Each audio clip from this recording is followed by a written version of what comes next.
Hi everyone, it's Dr. Hyun Nguyen. I just have a quick video to show you some tips and tricks that I have learned to streamline the documentation process. I've worked with a lot of you guys and actually picked some of these from you. And so I'm compiling a lot of them and maybe giving you an idea of one way to do it. This is not I'm not saying this is necessarily the best way or the easiest way. It's just the way that I have found. And some of you have figured out very efficient workarounds, and that's great. And so but some of you feel like you're kind of fumbling around and it just takes too long and too many clicks to get everywhere. This might be helpful for you. And so let's get started. So let's say we have a new patient who's here for her first time visit in establishing care, and they have hyperlipidemia, hypertension, and type 2 diabetes. And you're getting your history in their HPI. Typically, you guys would just hit this and put everything in the same window. And then next time you see them, you would just copy it over and then go back in and delete and clear things and try to adjust it. And everything is just in one big text box. And so let me show you an alternative way to do it, though. And so let's say this patient has hypertension. So you can type in hypertension, and it will create this heading. And here you can just put in their info for hypertension. So diagnosed 2016. Currently taking pro and amlodipine BP. Okay.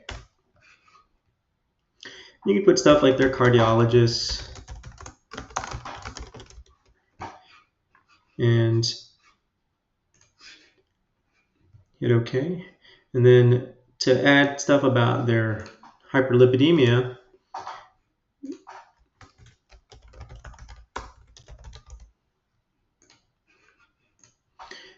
you just do that and then say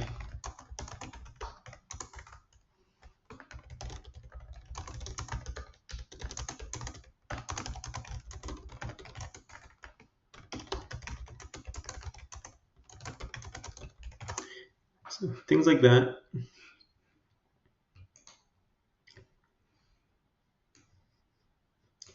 And hit OK. And it takes a little bit longer the first time, but it helps when you see them again in the future. And so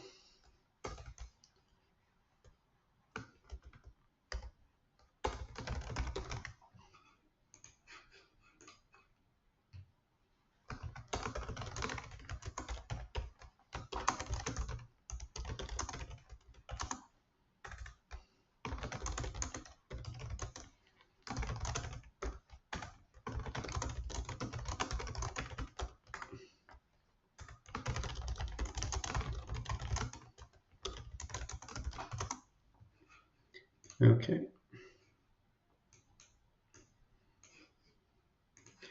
You hit OK. And so it puts all of these things in its own heading. And the reason we do this is because when you go into, let's say in the future, they come back for their 3-month or 6-month visit, you can just click this yellow button right here and pull up based on the heading that you guys selected. And so, the nice thing about this is that you can pull in just what you want and not what you don't want. So you don't have to go back in and delete it. Say in 6 months you have them come back, but you don't really want to talk about their hyperlipidemia. You just want to talk about the hypertension and the diabetes. You can just click those two. And then you can either copy or merge. Copy means it replaces whatever you already have. So if I hit this, it's going to delete everything that I already put in here and just put these in. If you put merge, it's going to add that directly to those headings that you already have. And so just be aware of that. And the benefit of this is that sometimes the patient will come in and talk about other problems, like they'll say they have a cold or an ear infection or their back hurts, something like that. You can just put that in the miscellaneous section. You don't have to divide those out. I think the benefit of this is just that you can put in conditions that are chronic and that you are sure to see again in the future and that you follow up on a regular basis. And it helps with the documentation on that. When you click this little button, it lets you modify it and make adjustments. And so after you finish the HPI, we can go to examination. Some of you can do review of systems. I typically don't. I put all of my review of systems in my HPI just because it's easier for me to understand. But if you want to, you can do a review of systems. I usually skip straight to the examination, and a lot of you guys, and this is the way that I was taught, is that you click through here, and then you have to go to this, and then you select your default, and you merge your default over. That takes quite a few clicks, and it jumps windows. And so let me clear this out real quick so that I can demonstrate.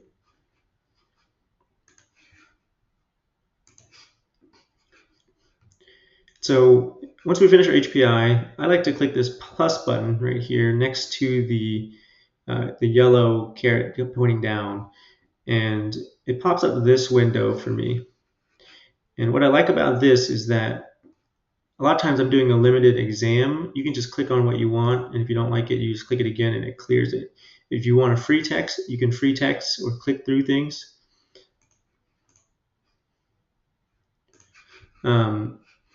You can also dictate into here directly, which is what I like to do. And if you're just doing a few things and you're jumping around, you're doing a very limited exam, you can just click on those things and then make small adjustments as you go along. You can also merge your default, which is the default that we selected earlier, and it'll pop up everything, and then you just clear out the things that you didn't do. You can also, if you are done with one section, you hit tab and it moves on to the next section. You hit tab, it moves on to the next section, so on and so forth. And so you can move on, you can just dictate, say something, hit tab, move on to the next one, dictate, and knock out your exam without doing too much typing. And then you never left the main window. And so after you're done, you can hit OK, or you can hit assessments here, and it takes you into the next section, and which is the same as if you hit this right here. It pops up this window. And we never left the main screen or the main node. And in here, you can add assessments if you wanted. Now, you can always go and pull in your assessments from previous visits or from the problem list. But if there's a new assessment, say they have an ankle sprain, you can just add that in here directly from this section. Now, let's say this is a follow-up visit, and you saw them last time for hyperlipidemia, hypertension, diabetes, and back pain, but this time you're only seeing them for the 3 chronic conditions. Their back pain's gotten better. You can select the assessments that you used last time, and you can select this based on you as provider, other providers, and in different visits. And so be careful though, because when you do it this way, it copies over the previous treatments as well. And so whatever treatment you had last time, it will copy it over. Once again, copy will replace, merge, adds it. And so since this is blank, I'm going to merge it. So this pulls over what I had when I saw this person last time with those conditions, and these are my treatments. But because last time I continued the amlodipine, I increased the lisinopril to this. Make sure you pay attention to that, because if this is a follow-up visit and you're continuing it, you can just put continue here. And the nice thing about doing it this way is that it will specify what you did: increase, decrease, continue, stop, and you don't have to repeat yourself and say that in the treatment plan. And sometimes you have the same canned instructions for the patient, make sure they check their blood pressure every day, etc. This will pull it through too. And if you want to keep it, great. If you don't want to keep it, you can go in and erase it. So the only thing the treatment here is the only place where if you want to put a treatment note, you have to go into a new window. There's no way to write a treatment note out here, unfortunately. And so this is where you would have to go in here and do your treatment notes. And so this part of the treatment note, the patient can see. So this is where I put instructions to the patient. This is where the patient cannot see, and so this is where I can put some of my thought process and reasoning in the note. And again, you can jump from one to the next to reduce the number of clicks and having to go back in and out of those windows. So you can jump through here. Some of you have smart notes or keywords that you use, and so you can put those in there. And you can even add new phrases like macros to use later. And I would recommend doing that for things that you repeat all the time, instructions for certain things. And the more time you spend building these things, the more streamlined it can be. And so we'll get out of that. We'll get back to this window. And so next, you go to their next appointment. Let's see, 3 months. And you can free type here if you want to. And then the visit code. You have that. And then hit OK.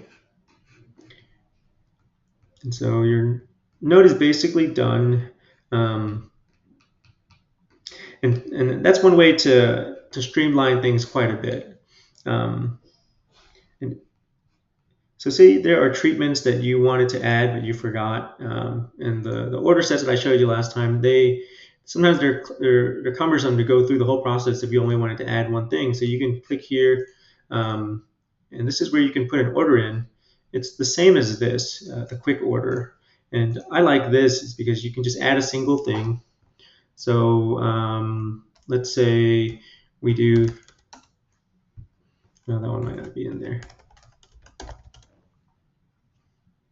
Hydrochlorothiazide, and you can link it to a problem in our assessments. And so let's link it to that one. And the nice thing about here is that if you favorite your things, it could pop up much more quickly and easily. And I recommend everybody favorite everything that you use frequently. And I'll show you how to add favorites very quickly. But for here in the quick orders, you can filter by what you're ordering. And so prescription, labs, imaging, procedures, and injections. I've noticed that there's some problems with imaging, so I don't really like ordering imaging from this window specifically. But let's say hydrochlorothiazide. Now there's certain doses here, and we don't necessarily like the 30 days, maybe we like 90 days with one refill. And so I like to you click the pen here. And so now you have 20 milligrams. Let's hit 90, then hit tab, and it goes to the next window. You like 90, hit tab, and then hit one refill. And so now that you have this, you want to add this to your favorite. There's a button here that says add to favorites, and this will just add it to your favorites.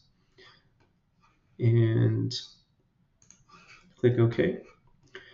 But you also like to use 12 and a half in 90 days, 90 tablets, one refill. All you got to do is click the 12 and a half right here, and you add it to your favorites. And so now that both of those are in your favorites, next time when you search for an order, you can click favorites, and it'll pop up more quickly, and it will fill it in the correct way, so you don't have to change it every single time you make an order. And so you'll see here the status of this one says start because it's a new medication. You hit OK. Let's say you want to make changes to a medication, and you want to decrease the lisinopril back down. Here you can decrease to 20.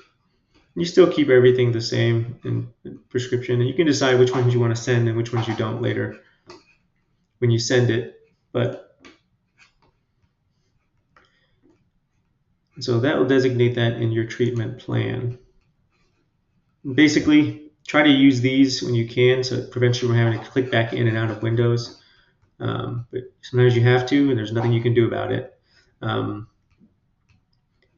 don't forget the yellow buttons down here. This is where you can copy things from previous visits. And that's all I had. If you have any questions, feel free to reach out to me. Have a good day.